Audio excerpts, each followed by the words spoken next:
Vamos hacia un imaginario viaje a través de una nueva edición de Diálogos con Valor, que es el espacio de la Asociación Cristiana de Jóvenes en Radio Plural.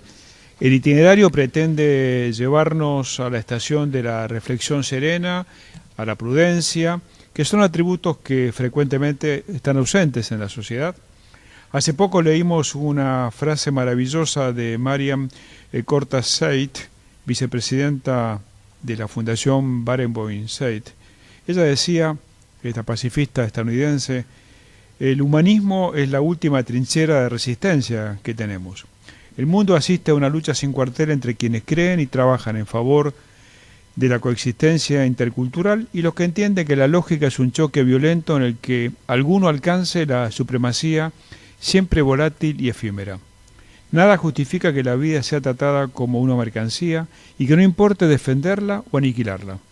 Detrás de pomposas declaraciones acerca de los derechos, la libertad, la democracia y muchos otros valores tratados con la superficialidad de los eufemismos para justificar acciones condenables, se cometen los atropellos más dramáticos. Una y otra vez se llega a la triste conclusión de que en el contexto de la mirada capitalista escandalosamente depredadora, la guerra es negocio y la paz no. Terrible sin duda. Pero la realidad es la que de alguna manera nos va orientando hasta a esta lamentable conclusión. Mientras tanto subsiste el hambre en el mundo, las desigualdades crecientes y la muerte de niños por causas perfectamente evitables. Todo lo contrario al plan de Dios, cualquiera sea la concepción que de él se tenga. Las religiones, otrora causa de conflictos, guerras y exterminios, en la actualidad podrían jugar un rol equilibrador imprescindible. La pregunta es acuciante y seria. ¿Y si no, quién? ¿Las Naciones Unidas, dominadas por los intereses de los países hegemónicos? Seguramente no. De hecho, su Santidad Francisco está haciendo esfuerzos denodados y llamados a la sensatez que bien deberían estar en la agenda de la dirigencia política de la geografía planetaria. Mucho pedir, ¿no es cierto? El Papa quiere que se escuche el silencio con el que los pobres gritan su dolor en medio de la contrapartida de inmensas riquezas que no entienden de solidaridad ni tampoco del prójimo. La Argentina padece un sinnúmero de infortunios evitables. No obstante, desde el punto de vista de la armonía religiosa, en términos de diálogo, el nuestro es un territorio que promueve el respeto y la concordia. Claro que, como dicen los propios dirigentes del Islam o el judaísmo, haría falta agregarle acciones concretas que potencien todo lo bueno que ya ha producido el diálogo. Hemos invitado al programa de hoy a un apreciado amigo, médico él y a la vez director ejecutivo del Departamento de Laico de la Conferencia Episcopal Argentina, que ha sido además un artífice muy importante en momentos acuciantes de la Argentina, cuando fue 2001, 2002 y la creación del diálogo argentino. Me refiero al doctor Justo Carvajales, a quien saludamos con el afecto de siempre. Gracias, Justo, por acompañarnos en esta nueva edición de Diálogo con Valor. Norberto, muchas gracias. El honrado soy yo. Te rogaría primero una referencia breve al DEPLAI, que es la sigla con la que se conoce el Departamento de Laico del Episcopado. ¿Cuáles serían sus competencias? Digo, para que aquellos que lo conocen un poco menos. Bueno, el Departamento de Laicos es un organismo que depende de la Conferencia Episcopal Argentina y su función es la de articular, nuclear y estimular la tarea de todos los laicos, de todos aquellos que no somos ni sacerdotes, ni somos consagrados religiosos, sino que ciudadanos comunes bautizados, fieles a la Iglesia Católica, trabajamos en la sociedad día a día y a su vez también somos testimonio de nuestra fe, o así debemos serlo. Entonces, todo lo que es tarea de anunciar a Cristo desde la vocación del laico, a través de los movimientos, instituciones, etcétera, como el hacer lo social y la caridad a través de organizaciones como Cáritas, otras como las redes solidarias, etcétera, dependen del Departamento de Laicos. Es un organismo unificador, es un espacio de comunión de todas las actividades laicales y pretende, y lo es, un camino de participación para el mayor compromiso laical en la Argentina. ¿Y cómo compatibilizás esta vocación con tu otra vocación tan importante que es la de médico? Bueno, lo que pasa es que la vocación es como una continuidad, porque uno como médico también trata de ayudar. Obviamente la vocación es estar en el dolor del paciente, ayudarlo a recuperarse, recuperar su salud, y a su vez cuando pasan los años uno va tomando también funciones ejecutivas. Yo en este momento soy jefe de unidad coronaria del Ramos Mejía, y también el Sanatorio Mater Dei. Entonces uno también se acostumbra que para hacer bien hay que organizar a los grupos, y entonces ser director ejecutivo realmente un honor y un gusto. Es una continuidad de unirnos todos, de ser un poco el coequiper, el distribuidor de juego, para que todas las potencialidades tan magníficas que tienen muchos argentinos, de una vez por todas se confluyen en algo valioso. Perfecto, doy fe que es así como lo dice Justo. La Iglesia argentina es una referente fundamental de la vida, ¿no es cierto?, acá en el país. Se valora su claridad e independencia de los poderes de turno. Lo que creemos se afirmó, vos me corregirás, durante la gestión del querido padre Bergoglio, hoy el Papa Francisco. Según vos, ¿este criterio es correcto? ¿Esta independencia, esta autonomía, estar cerca de la gente y no tan cerca del poder? Bueno, eso fue todo un camino llevado, liderado en los últimos años por Monseñor Bergoglio, hoy querido Papa Francisco. Tiene antecedentes, fue muy importante en este sabio equilibrio la gestión de Monseñor Carlic, cuando era presidente de la Conferencia Episcopal. Correcto. Y con el apoyo del cardenal Bergoglio y de otros obispos de la Conferencia Episcopal en general, aceptó el desafío de ser espacio de comunión en lo que se llamó el diálogo argentino en plena crisis del 2001-2002, sin caer en dar recetas políticas ni meterse en lo que es claramente temporal, haciendo honor a lo que es propio del cristianismo, que es dar al César lo que es del César y a Dios lo que es de Dios, pero no permitiendo que el César oprima al pobre. Una iglesia con autonomía puede ejercer su visión crítica de la realidad y con una lógica basada en el humanismo, esto que a veces parece tan alejado, ¿no es cierto? No, pero yo creo que hoy por hoy realmente es la misión de la iglesia. Creo que la figura de Francisco tiene una potencialidad providencial enorme. A nivel de la Argentina, él, su figura y la fe que él canaliza a través de millones de argentinos y un poco el ejemplo que da a todos nosotros, es un factor de estabilidad democrática. Sí. Yo creo que va a ser muy importante en esta transición, y uno lo lee y ve, pero es coherente con el pensamiento de toda su vida y de la iglesia que ha comandado, porque la comunidad de fieles piensa lo mismo y hace muchos años venimos trabajando en lo mismo, en el sentido de caminar en paz con todos los hermanos, más allá de las creencias, donando nuestra fe, pero no tratando de imponerla. Entonces, en ese caminar juntos, él se constituye por su personalidad y sobre todo por el rol que Dios le ha dado en un factor de equilibrio donde podemos, ante alguna tensión propia de nuestra historia política, que es también reiterativa, él aparece como un lugar de equilibrio, sensatez y de continuidad en nuestro camino democrático. Ahora bien, cuando la iglesia, viste, se manifiesta sobre la pobreza, el hambre, el narcotráfico, de esto último muy a menudo ahora Monseñor Lozano, por ejemplo, el empleo y otros temas vitales, los poderes de turno suelen reaccionar confrontando muchas veces en lugar de hacerlo solucionando los problemas. ¿Cuándo aprenderá la clase política que lo importante es hacer un culto de esto que vos mencionabas antes, la diversidad, el respeto, el pluralismo, en la práctica ciudadana? Bueno, mira, vos lo sabés también muy bien, Norberto, porque vos fuiste una persona muy importante en el diálogo argentino. Eso también nosotros estamos muy conformes. Por supuesto, como pasa con el diálogo, que ha sido una experiencia muy valiosa y que seguramente dentro de muchos años nos vamos a dar cuenta de lo que significó. A veces nosotros los argentinos, como pasa con nuestro país, no nos damos cuenta de todo lo que tenemos. Y la Iglesia ha sido fiel a lo que hemos aprendido, sobre todo en la década que se inició en el 2001-2002 con la crisis, y es que cuando habla de estos temas, y hablan los obispos en nombre de todo el pueblo de Dios, pero el pueblo de Dios a través de sus actividades, de las redes, de sus agrupaciones de movimientos, de Cáritas, etcétera, dice lo mismo. Se trata de temas que tienen dimensión de política de Estado. Va más allá de... Lo que pasa es que lamentablemente en nuestra política estamos acostumbrados a todo de codificarlo y sospecharlo desde el punto de vista partidario.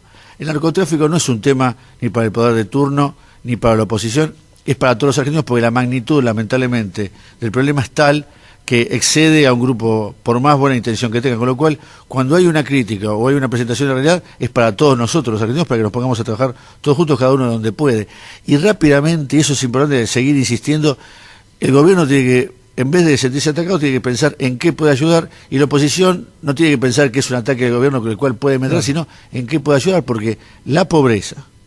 Hoy casualmente estábamos en la Universidad Católica y habíamos hecho un ejercicio de visualización sobre la pobreza.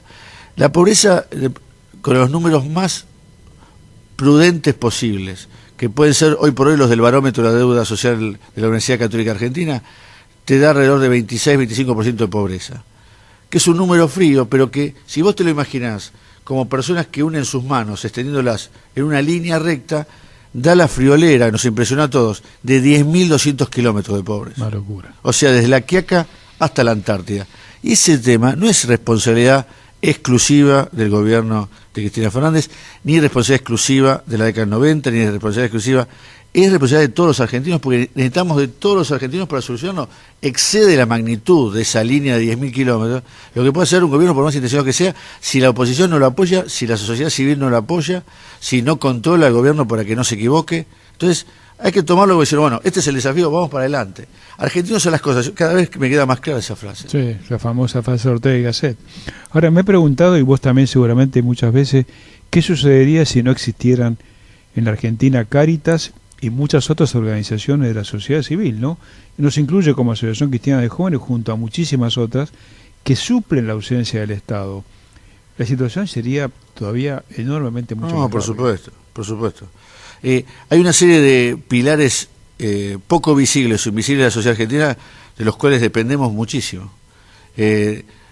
Dependemos, por ejemplo, en la salud pública dependemos muchísimo y tenemos que estar eternamente agradecidos del esfuerzo de los médicos jóvenes, de los residentes, claro, de los profesores jóvenes, sin los cuales el sistema no funcionaría. Correcto. Porque subsanan con sus ganas las carencias del sistema.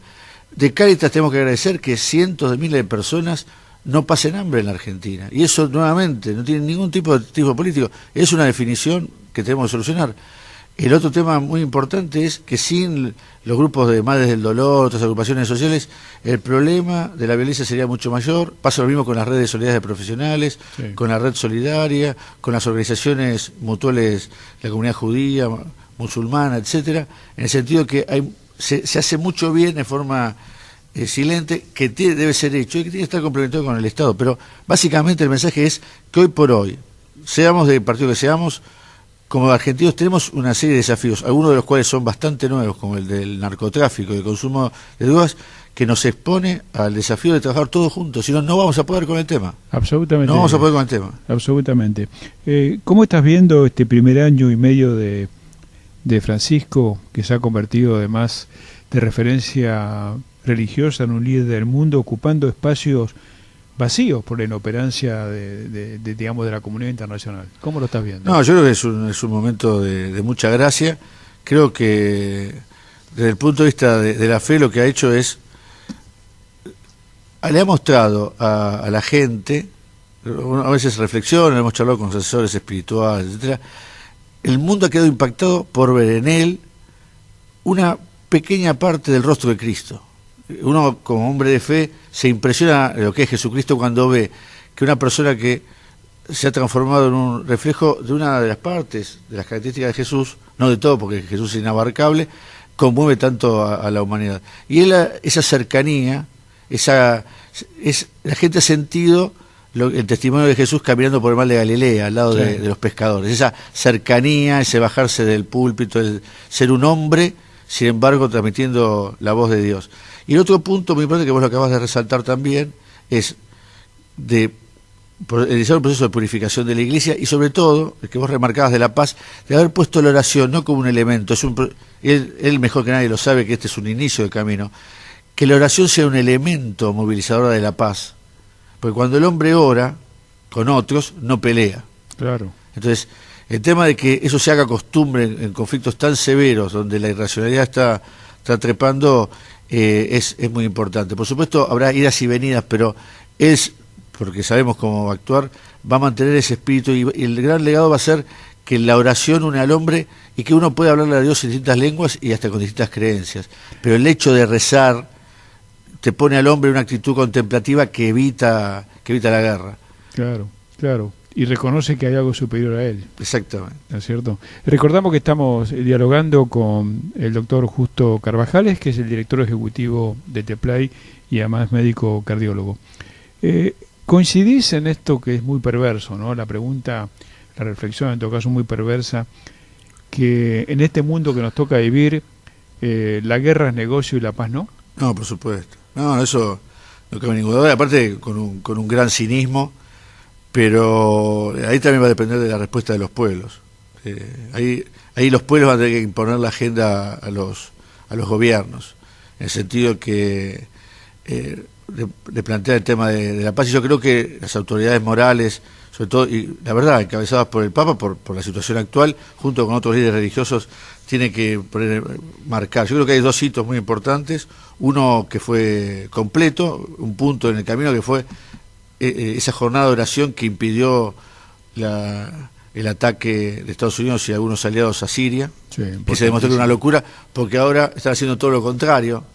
O sea, en la dinámica de la guerra todo vale, entonces evitar la guerra es la que genera el raciocinio, y después un paso que es intermedio, es un primer paso de muchos que se van a dar, que es la oración en los jardines del Vaticano entre Shimon Peres y Mahmoud Abbas, que ahora es continuado por la iniciativa muy interesante de Shimon Peres de generar una especie de Naciones Unidas de las Religiones, que es una idea para meditar, porque como vos lo decías también, es un ámbito donde puede llegar a haber cosas más interesantes que a veces las Naciones Unidas, que es un órgano burocrático. Sí. Sin quitarle mérito, es un órgano burocrático. Interesante esto que mencionas. Ahora, me llamó la atención, volviendo al tema de la oración en los jardines del Vaticano, que justamente termina la jornada de oración y a las pocas semanas se produce esa reacción brutal sobre la Franja de Gaza, que aquello que conocemos en Tierra Santa y en especial la Franja de Gaza sabemos que es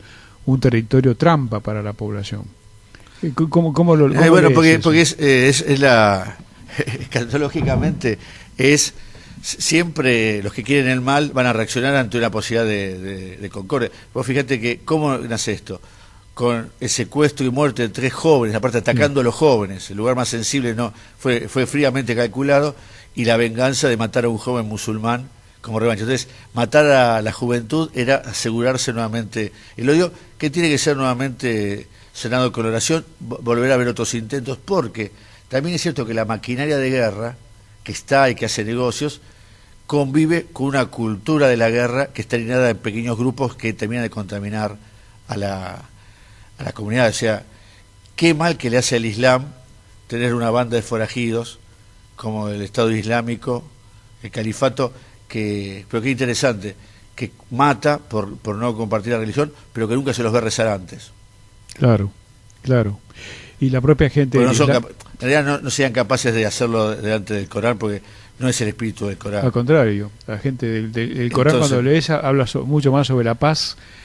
Ahora, cuando uno lee un poquito más, fíjate que interesante, el líder del Estado Islámico, al-Baghdadi, era un matón, que fue contratado, formaba parte de las bandas asesinas en Siria, y estuvo también con los talibanes. Bueno, esos tipos de líderes son matones, donde la religión es una excusa para sus psicopatías. Ahora, uno tiene que preguntarse un poco más, yendo más a fondo, ¿cómo surgen estos grupos? ¿Cómo emergen y cómo tienen esta virulencia y esta presencia? ¿Desde dónde? O sea, porque es bastante sintomático. Sí. Esta gente no aparece de la nada, no, por supuesto, ni tiene recursos como para psicópatas hubo siempre, pero muchas veces no son escuchados, y otras veces sí. Yo creo que nosotros como sociedad occidental, pero también llama la atención el fenómeno de los hijos de inmigrantes de origen árabe, de países que vuelven como guerrilleros. Y es porque en nuestra sociedad están generando mucha frustración. Además. Sí, ¿no? Y resentimiento. Sí. Ahora, ¿por qué la comunidad internacional está tan pasiva o estuvo tan pasiva cuando fue este conflicto, entre comillas, en el Estado de Israel y el Estado palestino? Pero por los intereses culturales, económicos, sobre todo militares que tienen, hay compromisos. Pero nuevamente, la respuesta tiene que ser a través de también, como dio el ejemplo Gandhi, a través de la no violencia, de los pueblos, de la movilización de los pueblos, de rezar juntos, de más que nunca unir a los líderes religiosos para mostrar cuál es el verdadero camino, y de no cejar, sabiendo que va a haber idas y venidas, porque la dinámica favorece a muchos intereses y aparte canaliza muchas frustraciones. En una sociedad de consumo como la que vivimos, se puede expresar a través del fanatismo religioso, también a través del consumo de drogas, otra forma de evadir y de autodestruirse y destruir hay distintas formas. Las maras, el fenómeno de Centroamérica, son otras formas. Las tribus urbanas violentas son formas de escapismo del ser humano ante una sociedad que los agobia, porque les promete muchas cosas, les da muchas menos de las que ellos aspiran y genera un resentimiento y odio que es canalizado a través de la violencia. Me pareció muy apropiada, no sé cuál es tu opinión, esta frase de la pacifista estadounidense Corta Seid, que dice: el humanismo es la última trinchera de resistencia que tenemos, ¿no? Dramáticamente cierto, ¿no? Sí. Bueno, ahí yo creo que la figura de Francisco es una figura provincial, porque, y uno que tiene el gusto, y vos también, de conocerlo, pero sobre todo por cómo él ha tomado el mensaje que de los que tenemos fe sabemos que el Espíritu Santo le está transmitiendo.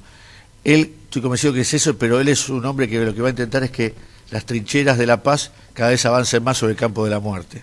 Claro. O sea, claro. Sí trincheras, pero no trincheras defensivas, no, claro. Trincheras ofensivas. Sí. Por eso hay que ir por más, y por eso el mensaje de Naciones Unidas, pero más que los mensajes, los actos concretos. Las acciones. Exactamente. Creo que el mundo ya no cree, o cada vez cree menos en declaraciones, mucho más en acciones concretas. ¿Y cómo ves el diálogo interreligioso en Argentina?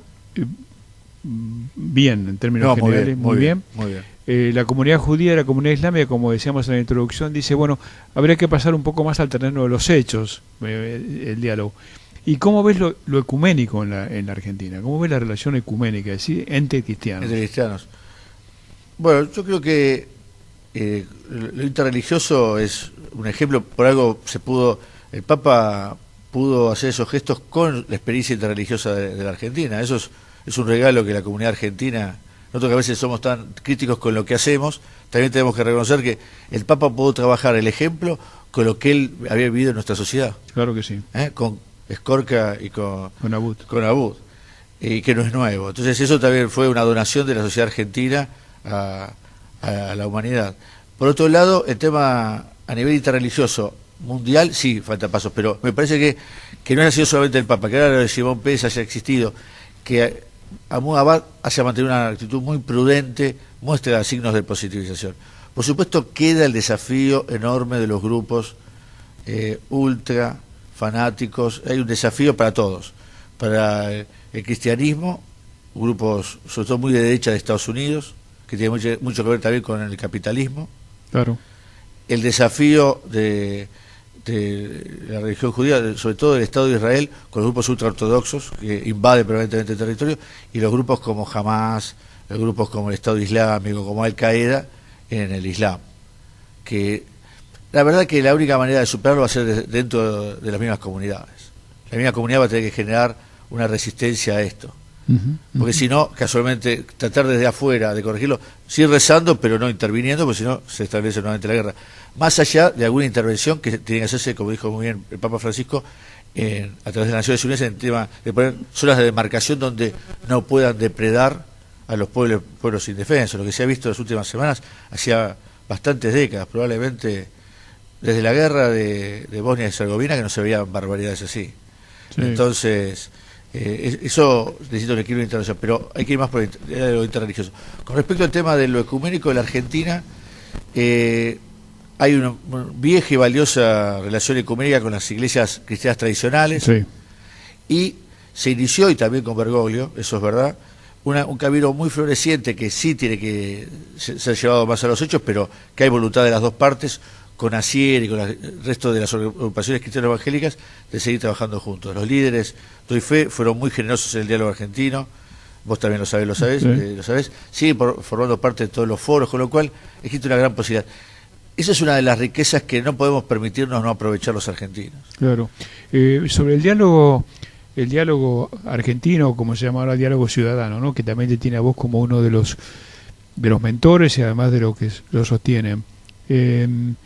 Se acerca el momento, o estamos en un momento cercano a tener que volver a encontrarnos para un diálogo profundo, por supuesto siempre nunca repetible lo del 2001-2002, gracias a Dios, pero se acerca esta necesidad, lo planteo desde el punto de vista, la oportunidad de ese diálogo. Honestamente, Norberto, hay una sensación en la sociedad civil, sobre todo en las organizaciones, pero hoy por hoy no existe la posibilidad, porque el gobierno de la oposición lo plantean. Por suerte el grado de estabilidad de las estructuras es inmensamente superior a la que había en el 2001-2002, gracias a Dios. Yo creo que el diálogo argentino debiera existir una segunda fase, en el sentido de ser un espacio donde la sociedad política y la sociedad civil se encontraran para encontrar soluciones a los grandes desafíos, las grandes políticas de Estado. A ver, ¿qué se hace con el narcotráfico y con el consumo de drogas? ¿Qué se hace con la pobreza en la Argentina? ¿Qué se hace con la salud en la Argentina? ¿Qué se hace con la educación en la Argentina? Pero hoy por hoy, salvo que, y espero que no, que haya una crisis que los remueva, de ninguno de los candidatos veo que entiendan esa dinámica. No, y vuelve aquello de...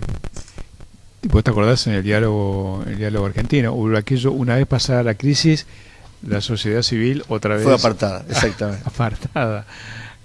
Cuando era necesidad te buscaban y... El otro día Sebastián Tobar trajo las 10 iniciativas que se discutieron en el diálogo argentino, sí, de las cuales 3 o 4 fueron llevadas a cabo, y que el tema de mantener un Ministerio de Salud, nada menos. Porque uno que tiene que recordar de lo que estuvimos a punto de perder. Un Ministerio de Salud que se quería provincializar todo. El programa Remediar. El tema de conseguir los planes de vacunación que se estaban por caer. Y después quedaban 7 medidas de el acceso al medicamento prolongado, el tema de los CAPS, de ir hacia la población para la atención primaria, etcétera, que están desde el 2002 y todavía no se ha realizado. O sea, mirá la posibilidad de trabajar juntos y de lo que podemos haber conseguido. Y lo mismo pasa en el tema de seguridad. En el diálogo argentino salió del 911. ¿Vos te acordás bien? Me acuerdo perfectamente. Que decían que no era posible los políticos, al final se consiguió, pero después salió el tema de los grupos vecinales trabajando con la policía y ya no lo quisieron. Y ahora tenés que ver las dolorosas manifestaciones de los barrios. Pero bueno, siempre está el tema factible. Hoy por hoy, lamentablemente, no veo ningún candidato que vea, y vos los conocés también como yo, que vea el rol de la sociedad civil. Porque yo también creo, y digamos lo comparto así a nivel personal, no institucional, me parece que la sociedad civil tendríamos que salir un poco de la trinchera defensiva, como decías antes, y tomar alguna otra actitud.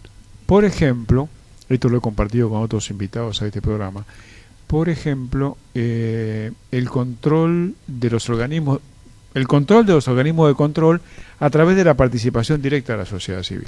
Todo el mundo te habla de los organismos de control, son un desastre. Todo el mundo te dice eso. Bueno, ¿y cómo lo solucionamos? ¿Cuál es la participación de la sociedad civil? Porque la política, justo, o los políticos, creen que la política está por encima de la sociedad civil, y es exactamente al revés. Es la sociedad civil y después viene la sociedad política. ¿No? Esa es la clave. Y aparte otra cosa, las organizaciones de la sociedad civil, y si uno toma un café con ellos, lo reconocen, después en público no, lo sienten como una intermediación. Ellos prefieren tener una opinión pública, que es una especie de masa, donde ellos puedan tratar de manipular con muchas estrategias que los asesores de imagen les dan. Esa es la política actual, pasa en todo el mundo y acá llega hasta la exasperación. Pero yo coincido contigo, a mí me parece, y lo hemos charlado en el Diálogo de los Ciudadanos, me parece que el camino más potable para la participación del Diálogo Ciudadano hoy, sabiendo la dificultad que tenemos en el sentido de una sociedad política que todavía se siente fuerte, aunque se está peleando y le cuesta unirse, etcétera, pero si se siente todavía que no necesita sociedad civil, es la experiencia de los ex secretarios de Energía, en el sentido de generar consensos de la sociedad civil con el aporte de los que más saben para que logren penetrar en la opinión pública y eso quede como un insumo que sirva ante la necesidad. Sí. Pues yo creo que la crisis energética vamos a salir a partir de lo que se ha venido generando con este trabajo de los secretarios de Energía, que estuvieron hablando en el desierto durante varios años, después fueron penetrando en la opinión pública y al final resultaron decir la verdad. Y lo que tienen como trabajo hecho es lo que a un político inteligente lo va a poder asumir. Y la sociedad civil con el tema del hambre y sobre todo de la pobreza y sobre todo en el tema del narcotráfico va a tener que hacer lo mismo. Estoy de acuerdo. Tenemos que unirnos, la sociedad civil se tiene que unir a los que más saben. Sí, es interesante porque está marcando prácticamente una agenda y esto nos da pie para que en algún momento no muy lejano te volvamos a hablar sobre este mismo tema que me parece muy importante. Gracias justo por acompañarnos, porque ha estado Como siempre, muy valioso tus aportes, tu compromiso y, digamos, tu ejemplo de servicio. Muchas gracias. Gracias a vos y a todos los oyentes. Ha sido Justo Carvajal, nuestro invitado de hoy. Como decimos siempre, Argentina andi camina con esperanza activa. Hasta nuestro próximo encuentro por la 103.9.